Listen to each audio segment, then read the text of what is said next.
Well, hello, Michigan. It is good to be here. And can we all agree our future's pretty bright with people like Mariah? Holy smokes. Backstage, I was just getting introduced to Mariah, and she said, Kamala Harris is going to change the world. And that inspiration in our young people who we know are our future, it was something else. So, Mariah, thank you for all you're doing. And beautiful lakes, blue whales, all the things in Michigan. It's not as if you don't have it all, and then you have Gretchen Whitmer on top of it. So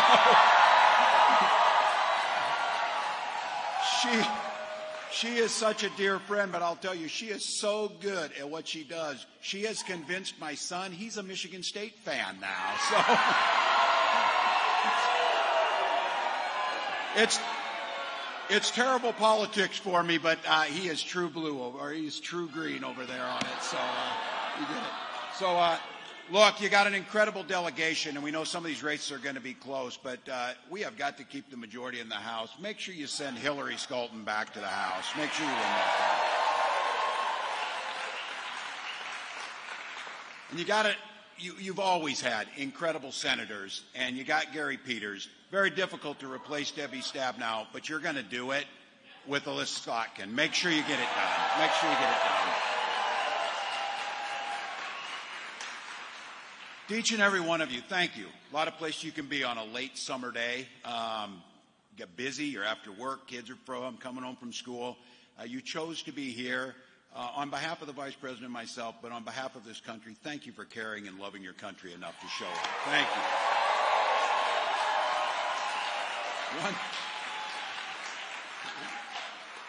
One final thank you. Thank you to my fellow cat owner, Taylor Swift.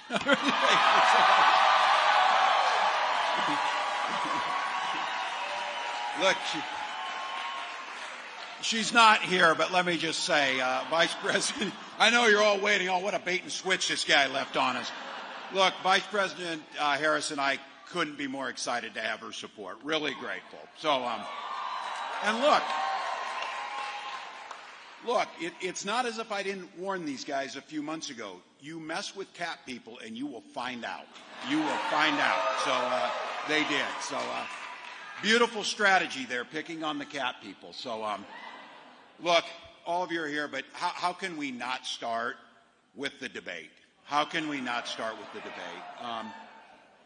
Look, what was so clear about it was, and again, not surprising, but there was one person on that stage who should be the next president of the United States. One person.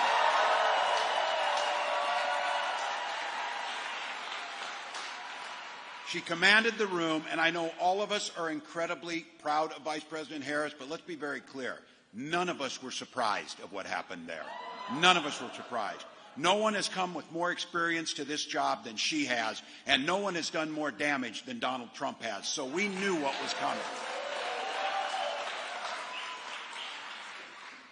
And no pun intended, from the get-go, she had the upper hand. Walking in, giving the handshake. Look, it says something about character. We talk about this often. Shake hands. And when you lose, which he did last time and which he will again, you shake hands and walk away. So I got asked right after the debate, do you think we should do another one? And I said, hell, every day we should do another one. Of course. Well, it's not going to happen because Donald Trump confirmed today he's not doing another one. So give him a little break. That one left a mark. That one left a mark. So he's with it. So look, who he was on full display the other night. His true colors were out there. Not just his makeup. Not just his makeup. So if I heard somebody say, if you want to know in a debate who's winning or whatever, turn the sound down. And you would have sworn that was a nearly 80-year-old man shaking his fist at clouds. That's what it looked like. So look, this guy has spent his entire life focused on himself, obsessed with the past, and the thing that is unforgivable, rooting against America and America's people, which he's done consistently.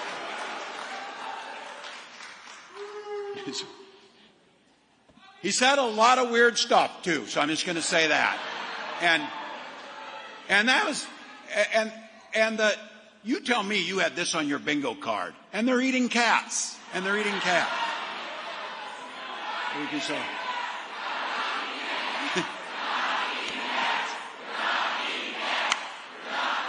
Oh, Michigan, we love you. Look, and it would be funnier too if it wasn't so dangerous. But I want to be clear about this guy. Last week, he did one of these fake town halls where he gets one of the Fox News people to ask him questions that he knows, and then he answers on this. But what was so fascinating about that was, in that amount of time that he was there, and you should go see this. It's really something to see. In that little interview he did, 11 times he reassured the people there that he was not weird. Now, yes, some of you picked up on this. If you need to remind people 11 times you're not weird, you might be weird. There you go. So look, but it's what he didn't say that was probably the most disturbing of the night. Trump refused to say that he wants the brave fighters in Ukraine to win the war in protection of democracy. It's a pretty low bar. That's a pretty low bar when he got asked that question. The other thing he refused to say was, he refused to say if he would veto a national abortion ban. Well, you know why he refused to say, because you know exactly what he would do. Look, they don't trust women, and women don't trust them. That is that simple. That is that simple. But for all of us, that old saying of the frog in the boiling water, whatever, don't allow ourselves to get this way. The most damaging thing that he wouldn't say is he refused to acknowledge he lost the last election. He refused to condemn the January 6 criminals who attacked the U.S. Capitals and our democracy. But in the anger that he got into, as the poise and dignity and the sharp retorts from Vice President Harris, he lost some of that composure in there. And when he was referring to those rioters, and you go back and make sure you'll see this again, I'm sure, he said, "We did nothing wrong." He didn't say they, he said we. And then at the end of this thing, you watched 90 minutes. You watched, beat him at the ballot box. Beat him at the ballot box. We have got the opportunity, people, what he didn't say. And this is the difference. And look, there's a lot of reasons. My God, too many to list the time we're here. A lot of reasons this guy shouldn't get anywhere near the White House again. But we have a responsibility, and Ken, to tell people what the alternative is. Because what he did not do, he did not say one thing what he would do to make life better for the American people. Not once. Remember, after he came down his golden escalator, he said this would be easy. This would be easy. I would have a health care plan on day one. That was 9 years ago. But look, it's progress, apparently. He has the concepts of a plan.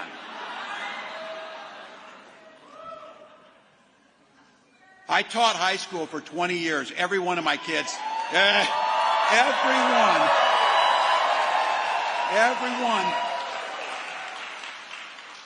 every one of my kids had a better excuse for not doing their work than that. They never told me they had a concept of the plan. So, look, on every single issue, Vice President Harris is standing on those issues with you and your family. It is clear Donald Trump has no plan for you. His agenda is about him. And the thing is, I will say this, while he didn't articulate it the other night, they've made it easy for us to know what they're going to do because they wrote it in a 900-page document called Project 2025. I keep asking this.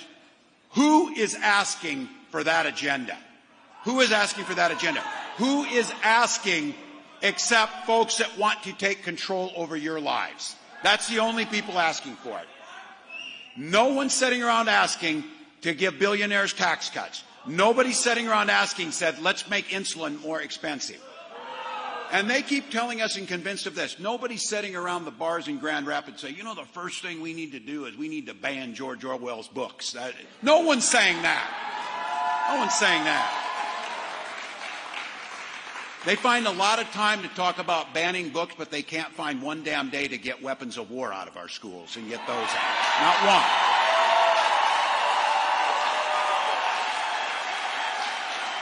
But look, what I was most proud of in this, why Donald Trump spent the entire time whining about himself, talking about his problems, Kamala Harris spent her time talking about you and the way forward. Talking about the future. This guy is stuck in the past. She's focused on the future of this country, the bright future that each and every one of us get to partake in. So look, she took him to task, and we can't say this enough. She prosecuted the case against him. But what I am so proud to be part of this ticket, I'm so proud to be in a room like this, under a whale, by the way, which is quite awesome, on a Thursday night, thinking about the direction of our country. What I am most proud of is, because of all the things Donald Trump has stolen and all the things he did, what is unforgivable is him stealing our joy. So here's the thing. Kamala Harris is bringing not only solutions that focus on you, she's doing it with a smile and joy on her face.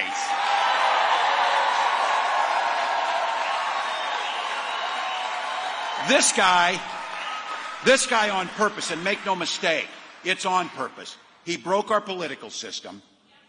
He tried to break our faith in one another. He tried to bake the thing that makes Midwesterners stick together. We're positive people. For God's sakes, we walk on water half the year. We have to be. It's cold as hell half the year. We don't care. We dig our neighbors out. This guy is trying to tell you your neighbor's the enemy. This guy's trying to tell you that he knows best about what folks in Grand Rapids need. Well, trust me, nothing could be further from the truth. So here's the deal. We're nice folks. We'll dig you out after a snowstorm. We'll say hi to you at the store. Some of us might even let you merge on the highway. Not all of us. We have a saying for that. It's Minnesota nice, is what we call it. I'm sure you have it too. But the one thing I'll tell you about Midwesterners that stretches across that beautiful blue wall of Northern America here, the one thing about us is, don't ever mistake our kindness for weakness. Ever.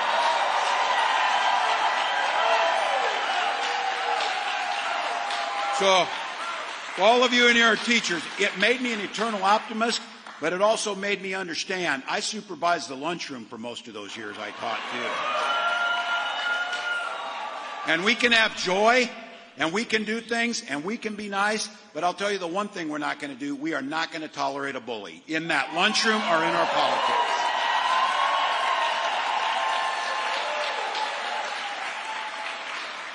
And again, I'm going to go back to this. Kamala Harris has a lot of practice on putting bullies in their place, and the one thing I want to be clear about is, coming back to, no one should have been surprised by how she performed on that debate stage. From her time as a prosecutor, to her time as a county attorney, to her time as the Attorney General of the largest state in the nation, to her time as a United States Senator, to her time as our Vice President. Every day, every single day, putting the American people first. She took on the predators. She took on the fraudsters. She took down career criminals and powerful corporate interests, which, by the way, was on the stage the other night. All those things. So this time, just to be clear, that criminal being on the stage got put in his place. All those things were wrapped up into one guy. And I think many of you recognized she used a wonderful line. He's not dealing with that very well. He's not dealing with that very well. But here's what she did simultaneously. And this is what true leadership looks like. And she says this time and time again, and I love it. A mark of true leadership is not who beats people down, it's who lifts people up, who lifts them up. So when it's a bully, and there's a time, she proved she can beat some people down if they need it, which he needed it. But for the American people, she laid out a plan for an opportunity economy, a place that's not just a concept. Go to KamalaHarris.com and you can see what's laid out there. Read it. Tell your friends, send it to your relative that you're dreading seeing, get it out to them. Because you know what? They watched that the other day, and I don't hear them out there much. I don't see them out there much. They're a little bit, because they're good people. They're our neighbors. They're like, that didn't look very presidential. Screaming about eating cats is not a solution. It's not a solution. But what Kamala Harris was talking about is things that you actually care about. They might not be sitting down at the bar talking about banning books, but they might down there be talking about, how can I afford a house? I'm working hard. I'm working hard. I want to have a house. And because that house becomes a home. To some of these folks, you're a real estate mogul, venture capitalist, whatever, that's just an asset to be traded and sold to whoever you want. For us, it's a place we gather around the kitchen table to talk to our kids about what happened at school. That's what Kamala Harris wants for you. That's what she wants for you.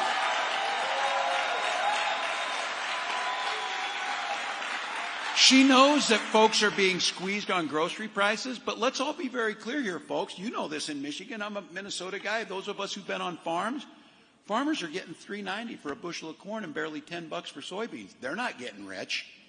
Somebody in the middle's taking a cut for not growing the corn, not processing the corn, not doing anything. She's talking about price gouging that's illegal in 37 states already and should be illegal across the country to gouge prices.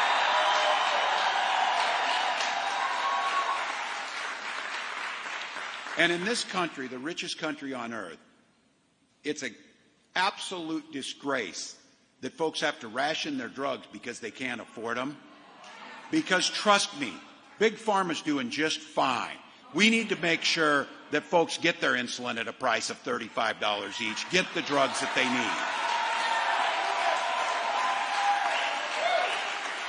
need. And you know what's really interesting? Because Gretchen Whitmer proved it. You can see this. We did it in Minnesota. Kamala Harris wants it for the country. You take care of workers. You make sure folks can unionize. You make sure folks have money.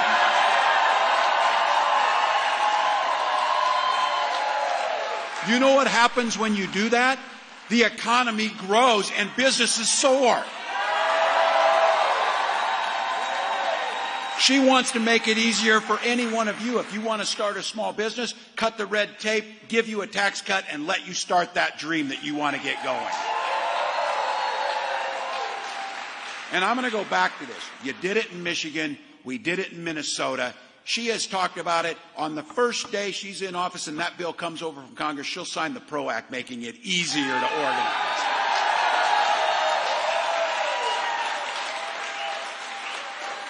That ability to collectively bargain. You know, we did something in Minnesota that I'm like, maybe we ought to do everywhere, is we also made it against the law in Minnesota to have employers put you in a room and give you anti-union propaganda.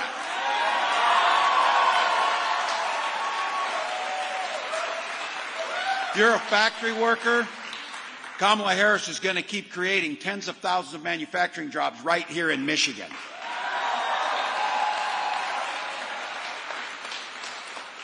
And by the way, well, the Trump administration, even if you don't count the jobs lost under COVID, Kamala Harris and Joe Biden created 6 times more manufacturing jobs than Donald Trump ever did.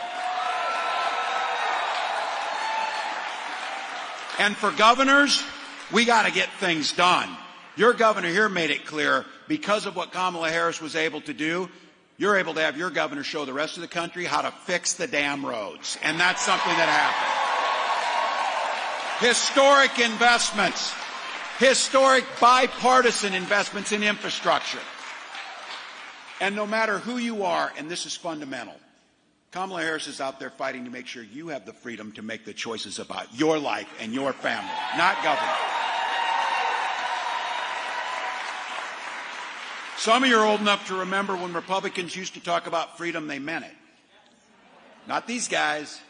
This means the government should be free. Invade your doctor's office, invade your school library, even invade your bedroom. Let me say this too. It is weird as hell to think about other people's bedrooms. It is weird as hell. So look, we in Minnesota and Michigan across this country, we respect our neighbors for their personal choices. We might not make them. We might not make the same choice, but we respect them. That's for you to make, for me to make. In Minnesota, I've talked about this, and I think this is a national golden rule because I've talked about it. You know how society works best is when you mind your own damn business, things work better. Things work better. So we'll continue to talk about freedom, that people make their health care decisions, not politicians.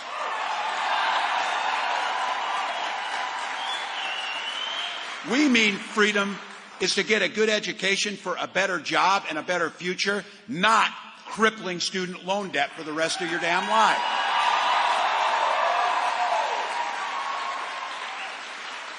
And they don't want to talk about it. They want to avoid it. Freedom means our kids being able to go to school without being shot dead in the halls.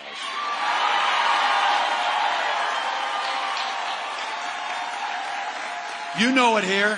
Oxford High School, Michigan State. We saw it in Georgia last week. Look, I'm a teacher. I'm a parent. This is the best time of year. Leaves are changing. Friday night football's back. Our kids have a new start and they're going in. It's a time of excitement and hope. Everything we want. That's what we want for our kids. But too many of our kids, these first days of school, are a time of sheer terror. A time that is going to stick with them forever. So let's be clear. I know guns. You know guns. I'm a veteran. I'm a hunter. Kamala Harris is a gun owner, by the way, which you found out. So look, I'm not going to take any crap about them, about the Second Amendment. We support the Second Amendment. But our first responsibility is keeping our children safe. And you can have both of them.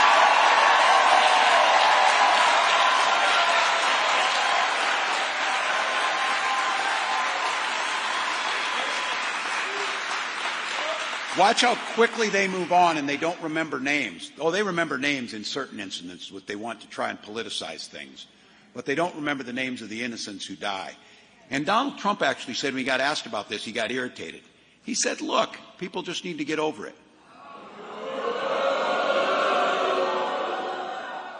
And his running mate, Senator Vance, last week said, look, just fact of life. Think about that. Now, families forever broken.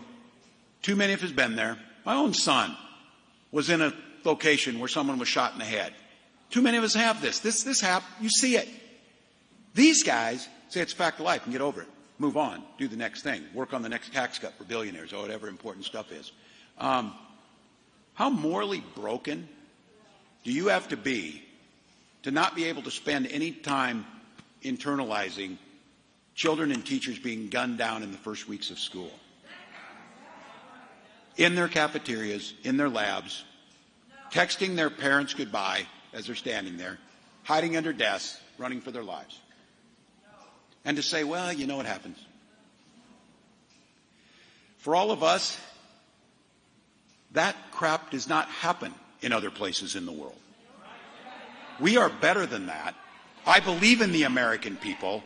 We can hold two thoughts at the same time and make sure that we say what Vice President Harris said last week. It doesn't have to be this way. It doesn't have to be this way. Look, Michigan, you know it, I know it. We cannot have 4 more years of that nearly 80-year-old man yelling at people to get off his yard, screaming about cats, and looking out for himself. He cannot go back, because when he goes back this time, the one thing I do believe that he said, this time it will be much, much worse. They want to act like, oh, I don't know Project 2025. I don't know anything about this or whatever. Here's what I know enough about is, as a longtime football coach, you take the time to draw up a playbook, you plan on running it. You plan on running it. And he's going to use it. He's going to use it. They are telling us exactly what they're going to do. And this one, I don't believe much of what he says, and he usually doesn't follow through, but he did do this. He was with a bunch of his rich friends down in Mar-a-Lago, and he said, look, you're rich as hell, and I'm going to give you a tax cut. He did that. He did that. And he ballooned the national debt. And the middle class is stuck with the bill. All those things. Making groceries and the things that we know we need, as Joe Biden and Kamala Harris fought to bring down inflation, to put our country on a path to recovery. This guy wants to add a national sales tax to all of us. You know what I figure? Look, who can blame him? He's looking out for himself, and he says this. He tells you, price of bacon at the grocery stores. You and I both know that guy has never been in the grocery store, and he's never bought bacon, ever.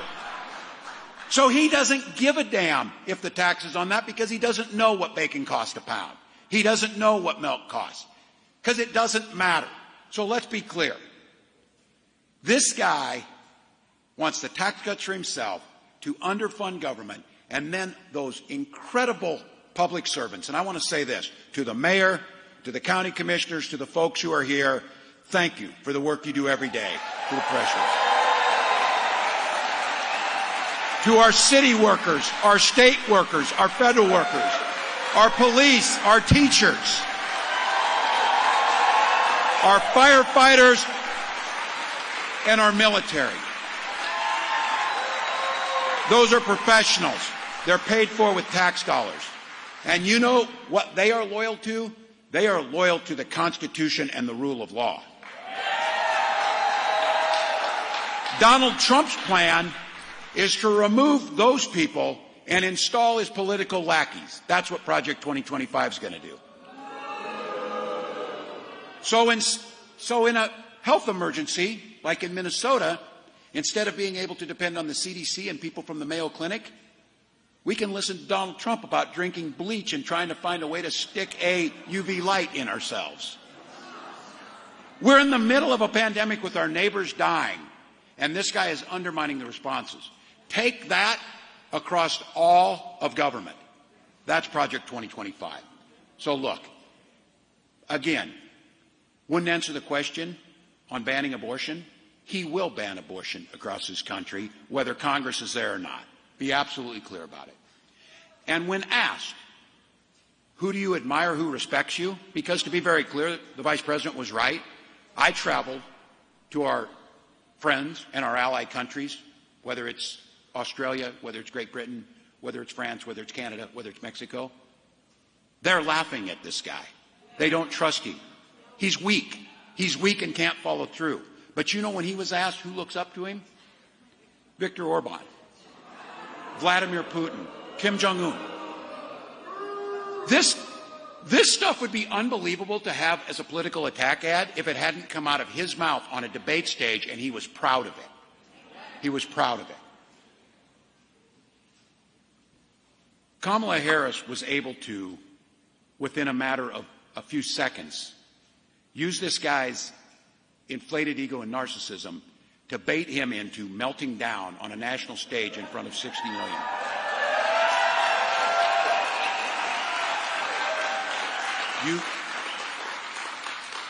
You don't think Vladimir Putin could do that? You don't think Xi Jinping could do that? You don't think that folks who are looking to flatter this guy as he shakes down our allies like it's some type of racket operation, rather than standing with our allies? I had the opportunity in June to be at the 80th commemoration of the D-Day, and driving down those small French roads to the Normandy beaches were French flags, American flags, British flags, Canadian flags. Free people standing together in the defense of democracy. Donald Trump knows nothing about it. It's why he would turn his back and tell Vladimir Putin, do whatever the hell you want in Ukraine. You think they're stopping in Ukraine? You think he's stopping in Ukraine? You think China's not watching when they watch this? Of course they are. That's why we need the strong leadership that was displayed by Kamala Harris to make sure that we put dictators in their place and this country stays firm.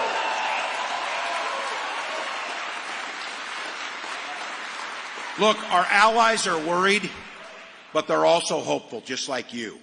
They've seen the leader stride onto that stage. So they would maybe say, I don't know whether to laugh or cry, but just like you're doing it, we're channeling it into joy and action. We're making sure that we have that rare chance in this election to turn the page on this guy, to end it once and for all. So look, we can choose a new generation of leadership, a positive, joyful, all-encompassing future that this great nation has been founded on. We can do that.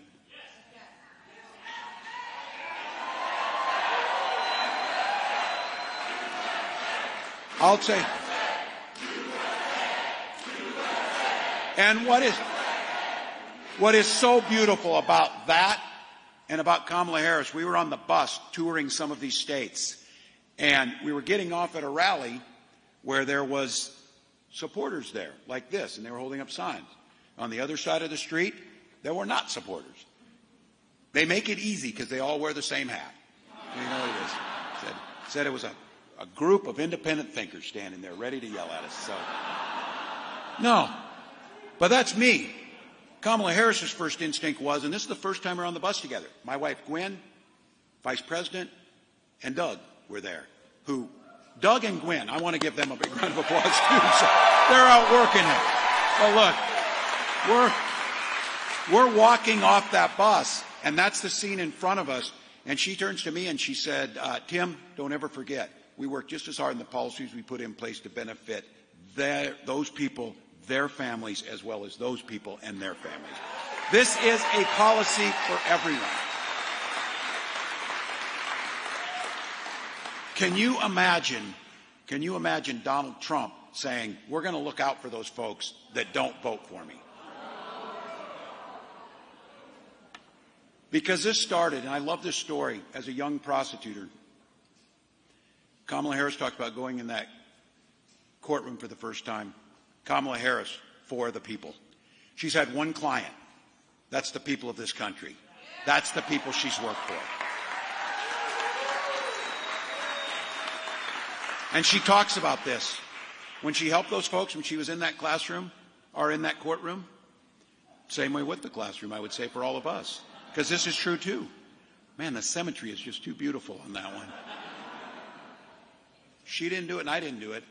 I didn't ask if someone was a Republican or a Democrat. They're an American. And they came in that courtroom. They came in that classroom. They're to be treated that way.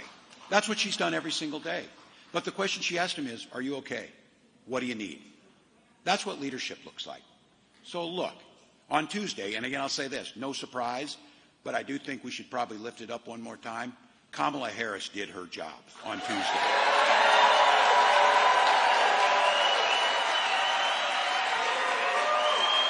Now, Michigan and Grand Rapids, we need to do ours. We need to do our job. Look, the way our country is, I'll go to my grave maybe not understanding it, but you know what? There'll be a time to think about that later. This is going to be a razor-thin election. We're still the underdogs in this thing. But here's the beautiful thing. We get the opportunity to affect that outcome. We get the opportunity to decide in 54 days what type of country we want. So for each and every one of us, this is the time to put it all out there. You heard me say this, all gas, no brakes, we're going to sleep when we're dead. That's what that means is, you've seen it. And look, I'm here, and don't ever close that yearbook. I was looking when I came here. The first thing I do is read the local paper and catch up on things. And I saw this Hudsonville game, because I'm a defensive guy, wins 14-12 last week. Big game here. And then I look up, because this is, gives me an opportunity to say it, as being part of a state championship team, Forest Hill Central is playing in one year. So look, I got to tell you, the people who kind of dismiss us, whatever, look, life isn't about hoping you win. Life isn't about, I wish this would happen. It's great to have aspirations. You have to. But how you get things done is you have a plan and you execute it. The plan to win this thing is we've got the best candidate that we could ever have in Kamala Harris.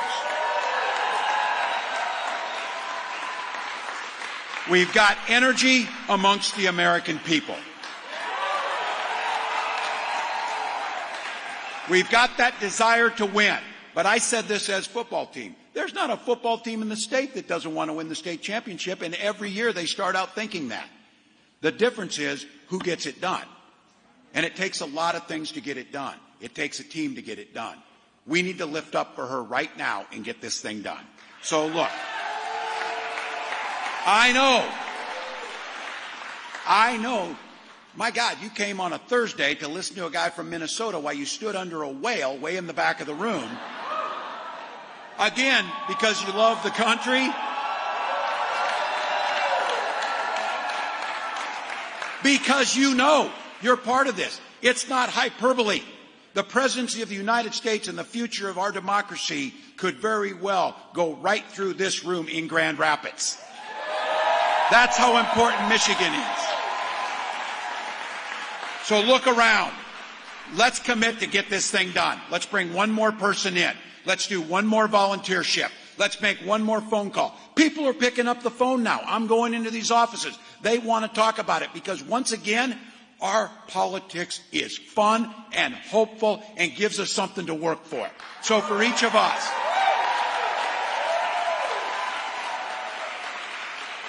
don't buy it that she won because she won the debate. If these elections were about having the best ideas and the best candidates, we'd win every damn race. We always have better ideas and better candidates. But that's not what wins races. What wins races is people who care enough to get on the ground and get the work done and take that debate performance, take those resources that have been out there, take that energy and funnel it down into voter contact, get out the vote efforts, and ballots. And ballots. So I'll tell you what, last time I was in Michigan, we were in Detroit, and there was a massive crowd in the hangar. And Donald Trump said, oh, no, it's just AI. I'm sure he'll say the same about this. AI whale. Okay, I'm obsessed with the whale. I love it. But look, what I say is, let him say it. Let him try and tell that. We've got 32 field offices over here and tens of thousands of volunteers out working. We're doing the work.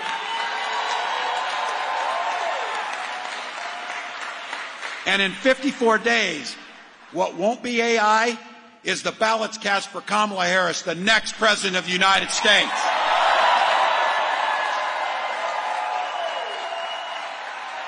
So Grand Rapids, let's work together. Let's chart that new way forward. Let's do it because we believe in the promise of America.